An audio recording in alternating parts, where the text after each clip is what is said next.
rahasia ya, ini rahasia dan cuma nggak pakai baju. Waduh, kesannya saya tua banget gitu. Menyimak terkesima.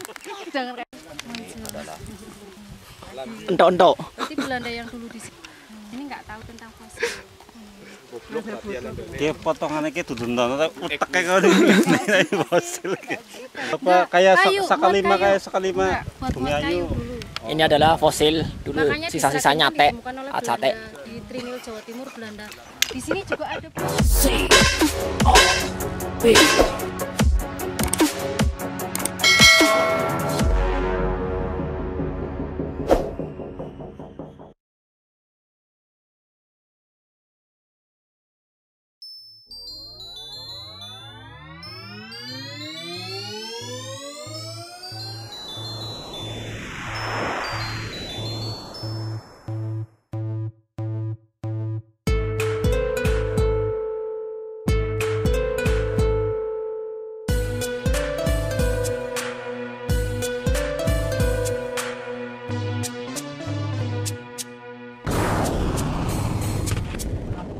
Taurang udah nesing terang, tauge udah nesing gede.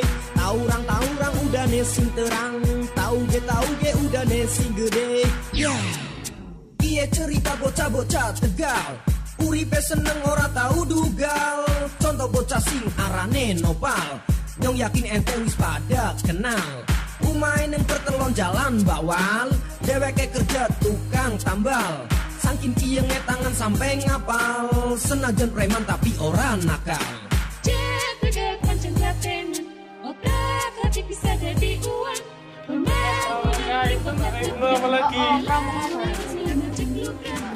Keturunan berapa dari ini?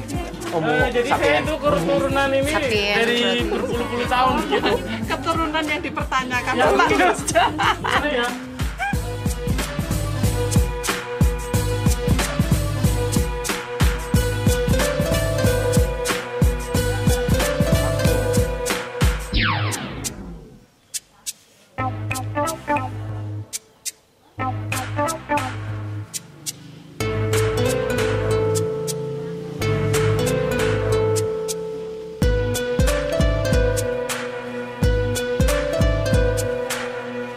Taurang udah nesing terang, tauge udah nesing gede. Taurang udah nesing terang, tauge udah nesing gede. Bocah Tegal pancen kreatif, turu duit kanggo sangu urip. Aja kerja saenak yang boyok, besok larap ake sing moyok. Ulane kerja sing temenanan, enak duit ana luian, kanggo mampir di warung lesehan. Gitu. Orang manusianya itu ditemukannya di sebelah mana Mbak dari untuk yang ini? Ini di Kalenkawi, berarti jauh dari penggalian itu. Oh, malah justru mungkin kalau penggalian itu dulu di sebelah barat mungkin. Saya nggak tahu arahnya mana. Bukit memang tapi di sebelah barat. Tapi untuk lokasi ini sebelah timur itu bukan di bukit, di anak sungai. Malah justru di anak sungai. Di anak sungai, tapi ini di pinggirannya. Jadi karena semalamnya ada hujan lebat, terus ada erosi yang bukitnya itu membelah. Sudah pasti ini kan awalnya di dalamnya. Ini kan terus justru dengan adanya itu malah kelihatan. Berarti tanpa sengaja ada penggalian. Tanpa, ini diterima Pak Dakri sekedar melintas hutan seperti itu. Oh. Tapi nggak utuh manusia gitu ya, hanya maksudnya kepalanya doang ya. Jadi kan itu sudah lama sekali.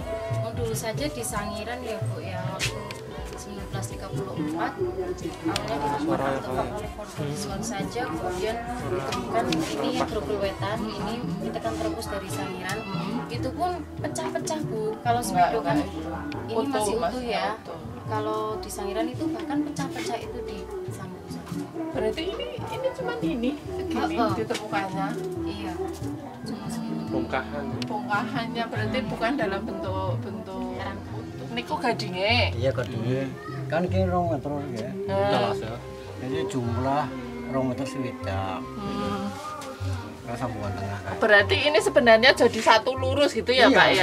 Iya, Cuman karena nggak muat. Iya, itu kan patahannya kan itu kan sama kan itu. Nah, itu nomor 10. Ini apa layarnya 11. Bukan hal yang Ini bukan satu gading, ini gading lain jenis, ini beda. Ini sebelah timur itu yang besar. Gas itu tanah. Bentar. Vulkanik.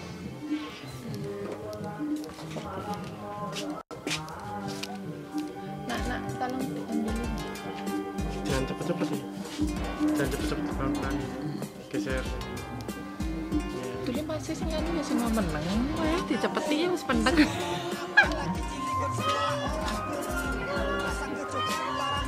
Ada lagi.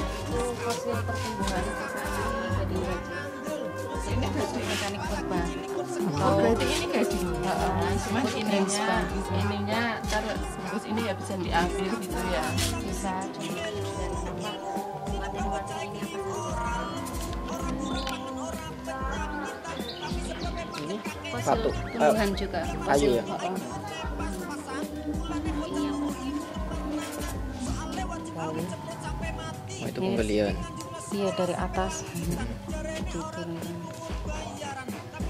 tinggi banget ini kan lapisan. Batu api. Coba.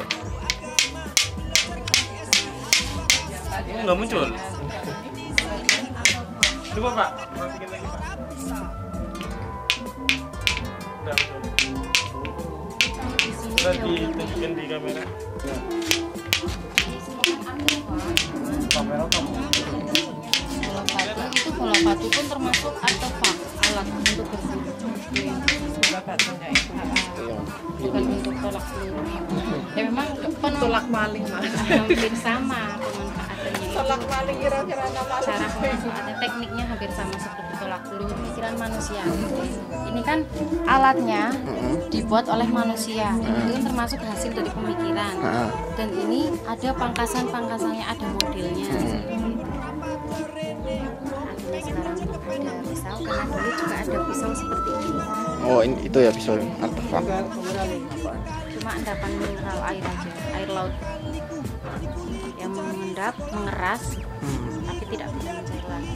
Mungkin seperti pengkaburan air. Nah, contohnya ini masih menempel di endapan-endapan. Iya sama ya. Balungan. Tingkau garis. Dari yang bungkuk menjadi yang seperti ini itu kira-kira 7 periode. Dari yang homo sapiens. Kan lapisan batu. Gading itu. Oh, pasir dan kecil.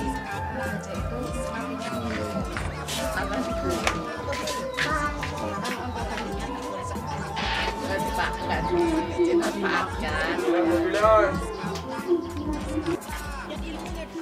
dijamin makmur, pengen jadi apa Paris bisa diukur, asal aja sampai jadi dukun cabul. Si mending yang jadi dukun sunat, atau luwi apik yang jadi dukun bayi. Gayangan rokok tapi oli gaji, cita-cita boleh setinggi langit, asal aja jalurnya tempat sing-singit. Bukan jadi tunggale para gedemit, ente kabeh bisa jadi apa bae, sing penting ente wis ana ilmune. Jadi penyiar kaya sepi SA, pengen jadi penyair kaya api tolaire, apa jadi dalang kaya khusus mono ya nganggur. Yang si ngomong apa lagi cilik kon sekolah orang gelem.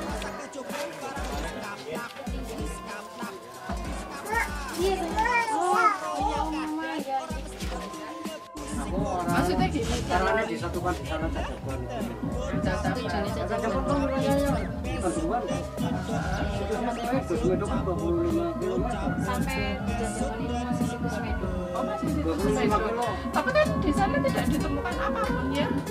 Ya, situs Medo. Maksudnya gini, yang ditemukan di sana apa? Itu kan sisa-sisa. Pada tahun 80-an ya, sejarah pertama saya bicara dari awal aja, wis kronologis. Iya, kronologi dari awal ya. Ben maksud. Dari tahun 80-an itu sebenarnya Pak Dagri itu sudah menemukan fosil-fosil ini. Karena dari basicnya Pak Dagri itu jiwanya jiwa jiwa seni, bisa dikatakan seniman juga. Contohnya itu mahat wayang, ukir, sama buat kayak ukir-ukiran lah dari kayu juga. Terus mengumpulkan jenis-jenis batu mulia seperti ini. Seperti ini kan awalnya.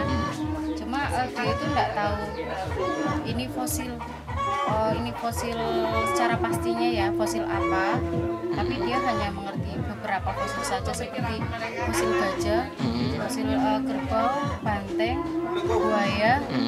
Nah, dia tahunya berdasarkan apa? Pemikiran. Dia itu hanya mengembangkan pemikiran sama pakai kejiwaannya. Artinya gini, di sini ada lutut yang besar sekali. Ini tidak mungkin lutut manusia. Sudah pasti hewan yang terbesar di dunia itu gajah. Nah, ini lutut gajah. Nah, di samping lokasi lain itu ditemukan gading gajah, gigi gajah. Nah, ini bukti pendukung bahwa ini adalah fosil gajah. Jadi di sini dulu dihuni oleh kehidupan masa lalu. Di situ juga ditemukan gigi buaya, gigi ikan hiu. Kok ada gigi ikan hiu di sini? Nah, ini artinya laut seperti itu. Baru 2003 Pak Dagri itu suka jalan-jalan juga, kalau ngajak temannya itu seperti Pak Duman, Pak Sunar, dia itu teman akrab, jalan-jalan. Kemudian Pak Dagri ya sekedar taruh di sini di taman, dijadikan sebagai taman. Terus ada satu mitos orang dulu ya, gigi kerbau atau yang sering disebut kerbau dungkul, itu biasanya kalau dicelupkan di air putih, itu nanti bisa, kalau airnya diminum, bisa menyembuhkan penyakit dalam. Itu mitos. Nah, dari situ Pak Dagri mulai mengerti. Cuma secara kalau bicara ilmiah ya, kalau saya berpikir dalam kandungan fosil itu kan terdapat silika dan mineral, itu wajar. Cuma kalau orang dulu nggak tahu. Nah, Pak Dagri dari situ mengumpulkan banyak, tapi nggak ada unsur untuk apa tuh, nggak ada.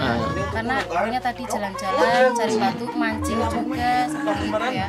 Baru 2005 ada guru dari SD Kedung Banting itu namanya Tarmuji yang melaporkan ke dulu Pendidikan dan Kebudayaan Tegal, itu nggak direspon karena laporannya lisan. Terus mungkin posisinya Tegal itu belum percaya seperti itu. Nah, baru kedatangan teman itu Slamet Herianto, itu sekretaris LSM Gerbang Mataram. Mungkin kalau bicara Pak Slamet, dia itu pendidikan formalnya oke sampai sarjana, jadi dia tahu Pak Dagri ini fosil. Ya saya tahu ini fosil, tapi ini dilindungi pemerintah. Dan artinya ini harus segera dilaporkan seperti itu. Baru Pak Bambang sebagai ketua LSM ke sini. Nah, dilaporkan ke Bupati dulu, Agus Rianto. Kemudian ditindaklanjuti, bupatinya ke Semedo. Ini kan sudah masuk televisi ya, media dari Arkeologi Yogyakarta. Dr. Hari Widianto dan kawan-kawan mendengar kabar ini ke sini, baru survei meneliti, dan Pak Dagri, Pak Duman, Pak Sunar dan teman-teman itu ditanya satu persatu. Tujuannya untuk mengetahui narasumbernya itu dari mana seperti itu loh. Ketika Pak Duman ditanya ini tahu dari mana, dari Pak Dagri. Pak Sunar ditanya tahu ini fosil dari mana, dari Pak Dagri. Dan Pak Dagri tahu dari mana, berdasarkan pemikiran sendiri seperti itu. Mungkin bicara psikologisnya sama IQ juga mempengaruhi, SQ juga itu pengaruh. Di pas 2005 ini diakui oleh Dinas Pendidikan dan Kebudayaan. Itu dengan dari 2005 mereka ini Pak Duman, Pak Sunar dan Pak Dagri, Pak Bambang, Pak Slamet diberi tugas oleh pemerintah daerah sebagai petugas pengaman situs, bukan pencari situs, karena di sini tidak boleh menggali, yang boleh menggali hanya arkeologi. Cuma namanya sebuah perjalanan ya, kadang ada yang berhenti, kadang juga ada yang pulang, ada yang maju. Ya, dari itu Pak Duman, Pak Sunar dan Pak Dagri yang tetap melestarikan situs ini cuma Pak Dagri. Ini bicara berdasarkan bukti. Buktinya di sini ada 1.370 fosil yang sudah terdata oleh mahasiswi Itali. Dan di dalam yang didata oleh saya itu sekitar 35 ada. Dan di Museum Sekolah Selawi 1.500 fosil itu ada milik Pak Dagri. Cuma tetap dari mereka-mereka itu sebagai petugas pengaman situs. Itu bicara tugasnya ya. mungkin karena bicara honor 110.000 per bulan, dapatnya 3 bulan sekali, teman-teman itu merasa nggak korup apa, tapi kembali lagi pada sifat kepedulian adanya situs Semedo muncul ya, dan berlanjut sampai sekarang itu karena Pak Dagri yang mempunyai jiwa kepedulian, jujur juga seperti itu, nggak sampai penemuan Pithecanthropus erectusnya itu atau manusia purba itu oleh Pak Dagri 2011. Enggak, sama sekali enggak. Kalau yang misalkan kayak piagam dan segala macam apa bentuk apa Kalau aja? piagam dulu pernah piagam penghargaan dapat 1 juta rata-rata seperti itu. Ada Piagam sekalian duit 1 juta. Itu karena dulu dari Dinas Pendidikan dan Kebudayaan itu nggak mengeluarkan insentif yang itu 110.000. Jadi dari Sangiran mengeluarkan piagam beserta uang 1 juta. Itu supaya dinas itu lebih peduli, karena dulu sempat 1 tahun itu seperti bubar masing-masing. Cuma Pak Dagrinya tetap berlanjut. Nah, yang menemukan selain mesin Pak Dagri atau apakah ada orang lain misalnya mungkin yang lagi menggali apalagi muncul terus menemukan? Dari awal itu cuma Pak Dagri. Atau memang karena mereka sebenarnya menemukan tapi nggak peduli apa gimana? Enggak seperti itu. Memang awalnya itu Pak Dagri. Pak Dagri dari dulu. Enggak, maksudnya seiring perjalanan mungkin kalau ada yang bicara sekarang ya seperti ini. Ketika situs Semedo sudah dikenal oleh masyarakat langsung ataupun oleh media, artinya situs Semedo ini benar-benar membahana, baru warga setempat itu memang ya pekerjaannya, profesinya itu kebanyakan kan berladang di hutan. Hutan sekarang sudah jadi ladang. Nah, secara tidak sengaja ketika macul di situ kan menemukan fosil. Ketika ini sudah tahu fosil ini ada harganya, artinya dihargai oleh pemerintah. Jadi mereka itu dibawa pulang, dan dari kami, saya dan Pak Dagri sendiri itu yang mengantisipasi, yang menghimbau.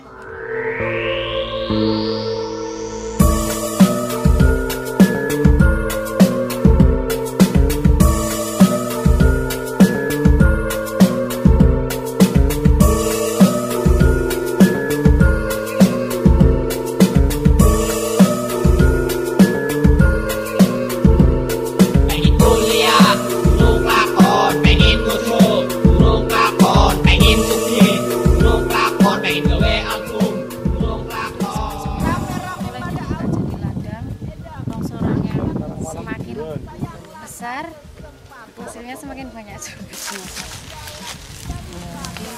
merata. Bahkan kemungkinan dulu manusianya juga tidak hanya di hutan manusia berbahkan menjelajah ke pemukiman dulu. Cuma kan ketika di situ sudah ada gunung meletus ya, gunung Merapi Purba meletus, di situ kan berpindah kemungkinan ke Sragen.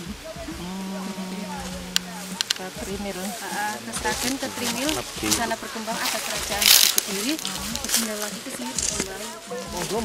Monggo Bu, ampun Bu, melipir kayak orang pula.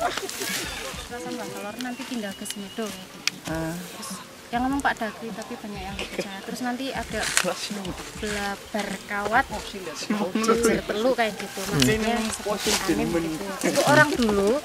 Terus Pak Dagri menyampaikan kepada orang sekarang, itu banyak yang percaya juga. Ternyata listrik, maksudnya listrik masuk ke sini kayak gitu. Itu kan awalnya dari cerita-cerita orang dulu juga. Ya sama sedikit. Dulu di sini juga tinggi banget, tapi sekarang sudah agak rendah. Itu karena longsor juga, karena erosi. Ya, karena tanamannya juga sih ya penahan. Pas tahun 99 ini dibuka jadi ladang, itu benar-benar banyak longsoran. Kalau untuk Pak Dagri panen fosil. Berarti setiap ada longsoran pasti ditinjau sini gitu ya? Oh, panen. Ya Pak Dagri tiap hari, cuma ketika ada hujan lebat, banyak sekali longsoran, itu Pak Dagri bilang saya mau panen fosil di hutan. Kalau orang-orang awam yang lain peduli nggak Pak soal kayak gitu? Jangan peduli, Pak Dagri dianggap gila kok. Oh gitu. Iya, bentuk. Nah, itu kalau misalnya digigit ular atau kelabang atau apa, misalnya di sini digigit, nanti ditempelkan air sedikit, culatnya ditempelkan. Insya Allah itu bukan mitos ya, itu insya Allah nanti sembuh. Culaknya apa Mbak? Culak itu batu untuk menyerap bisa ular, kelabang. Nyucrup. Tapi tidak semua fosil bisa dibuat cula atau semua fosil bisa? Tidak semua. Yang bisa Kebanyakan cuman dulu dari itu apa? Bapak pecahan daging. Di sini juga ada Belanda loh, kan orangnya dari sini sampai tadi sebelah timur rumah saya itu. Tebu apa kayak kayu, sakalima, buat kayu. sakalima. Enggak, buat Bunga kayu ayu. dulu. Ini adalah fosil dulu, Makanya sisa-sisa di nyate, ditemukan oleh sate. Belanda, di Trinil Jawa Timur Belanda. Di sini juga ada Belanda dulu, tapi itu mungkin takdir ya Pak Dakri yang nemu gitu. Biar Indonesianya itu maju. Entok-entok. Berarti Belanda yang dulu di sini nggak tahu tentang fosil. Kayak potongannya kayak dudundan atau utek kayak gini fosil. Kadang tergantung bidangnya ya Bu ya. Kalau dan bidangnya nggak tahu.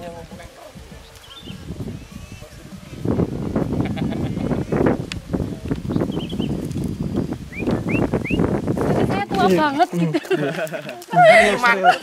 Menyimak terkesima. Jangan kayak gitu. Ya terusin Bu. Kalau Pak Dakri itu rahasia ya, ini Iya. rahasia dan bagus sekali dicontoh untuk kita. Banyak zikir, emang zikirnya tuh kuat banget pas malam itu, bener-bener. Besoknya jam 7 itu Pak Dakri ngomong sama saya, mungkin karena anak Pak Dakri ya 4, cuma yang lebih dekat, terus membidangi juga saya. Bapak semalam mimpi apa Pak? Diminta ke Kalen Kawi. Ngapain? Kan saya bilang dapat jimat Pak, kayak gitu. Yang kayak gini. Ternyata enggak, saya nggak tahu yang pasti diminta ke sana. Yang ngomong siapa Pak? Ibu-ibu. Cuma nggak pakai baju. Waduh. Tapi tua kan Pak? Iya tua. Pas jam 8 ke sana. Enggak, kalau muda itu kan bahaya, jangan-jangan siluman yang masih cantik loh. Nanti bapak saya punya istri lagi. Nah, tepat ke sana jam 8. Di Kalen Kawi itu dulu sungai, anak sungai atau seperti ini itu dulu segini enggak. Dan dekat dengan gua ular di Tirem. Jarang yang berani ke situ. Pak Dakri pun dulu nggak pernah ke situ. Maksudnya nggak pernah masuk ke sungai itu. Tapi karena dapat mimpi ke sana. Pas ke sana kaget. Pas di mimpi juga gini sih, nanti bukit dari barat dan dari timur itu nanti menjadi satu. Maksudnya longsor. Dan longsoran itu menutup ya. Tanahnya itu menutup masuk ke dalam sungai. Artinya sudah dangkal. Dulu kan segini, Pak Dakri nggak bisa masuk ke situ. Sekarang segini, Pak Dakri bisa masuk ke situ. Dan pas lagi situs Medo hampir bubar dulu 2011. Pak Dakri sempat mikir ini kok itu mau gimana ya. Bentos juga sih, cuma bawa rokok 2 batang, minum air kan nggak pakai gula. Artinya bicara ekonomi sama perkembangan situs Medo hampir berhenti kan, tapi Pak Dakri karena mimpi itu lebih semangat lagi ya, sambil merokok. Ternyata di dinding seperti ini tuh terlihat ada atap tengkorak kepala manusia itu yang kiri. Nah, itu langsung diambil. Dan Pak Dakri nggak bawa sikat ya, pakainya alang-alang, sikatnya alang-alang, dicuci di sungai. Pas pulang mau sama teman-teman Pak Jeman, Pak Sunar, ini mau dilaporkan kemana, seperti yang tadi saya bilang ya Bu. Bicara simpelnya saja, langsung intinya saya langsung lapor ke dulu Sangiran Dr. Hari Widianto. Memang meloncati dinas, tapi itu bukannya tidak menghargai, tapi karena ada sesuatu yang tahu sendiri.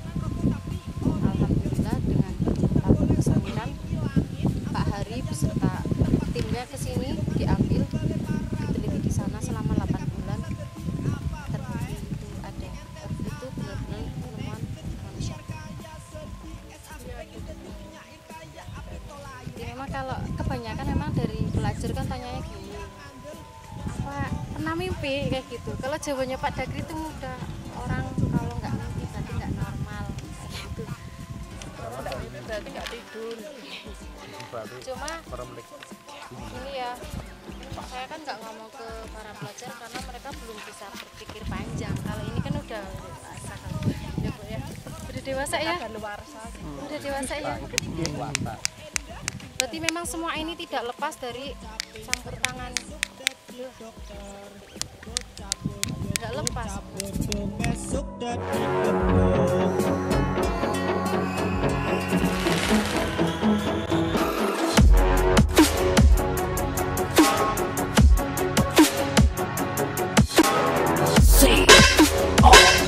Wih.